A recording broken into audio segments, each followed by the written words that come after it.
Hi everyone, I'm Lisa and welcome to Lisa's Stamp Studio. I've got a fun card for you today with a cool clear block technique using your markers. I'd like to thank Jackie Bullheis for the great idea.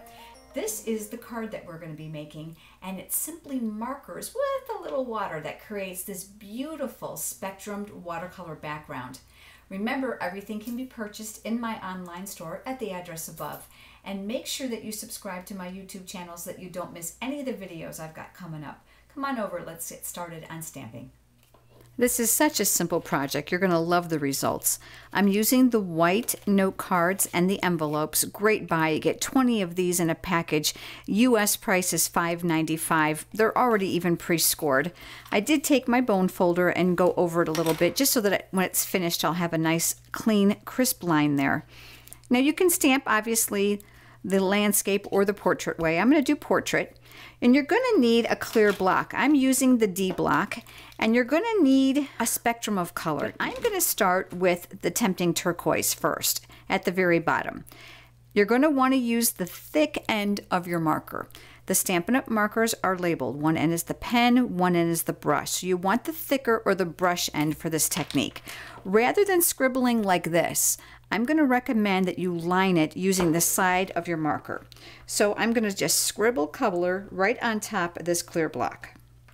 Then I'm going to switch over to Island Indigo.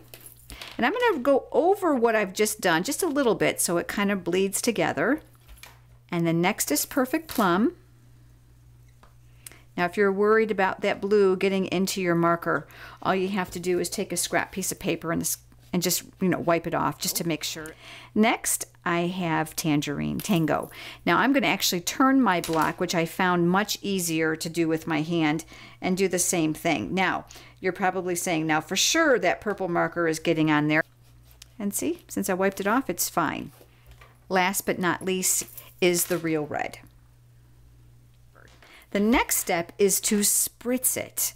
And this is the Stampin' Up! Spritzers. Now I take a piece of Scotch tape and I label them with a marker so that I can reuse them for other things. But I love this little spritzer. This is awesome.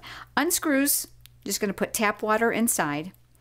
I'm taking my spritzer and I'm making sure that the hole is pointing down. I've actually spritzed myself in the face. And we are going to get this wet.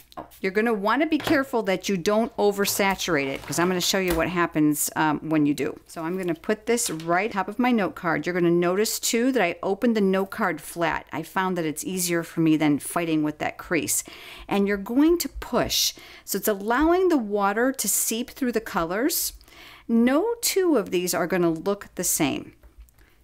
And that gives us this. So what's happened now is all the inks come off of here and it's onto your paper. Now you're going to notice on my original one, the color's a little bit more bled together. Just depends on how much water. And this one, even more so. So again, no two are going to be alike. Give this just a couple seconds to dry. You're going to want to use Stays On ink. And I'm using the image today from Wetlands, and I love this little seagrass here. So I'm going to ink that up in my Stays On ink. And I'm just going to have it kind of peeking off to the side here. The birthday greetings comes from the same stamp set. And I'm just going to add some words down here to the bottom. So pretty simple, huh? This is the one I just made. This is the one I did originally. And I want to show you what happens if you use too much water.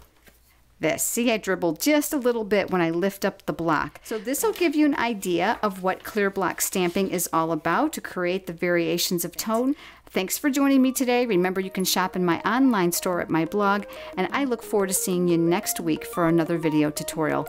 Have a great day.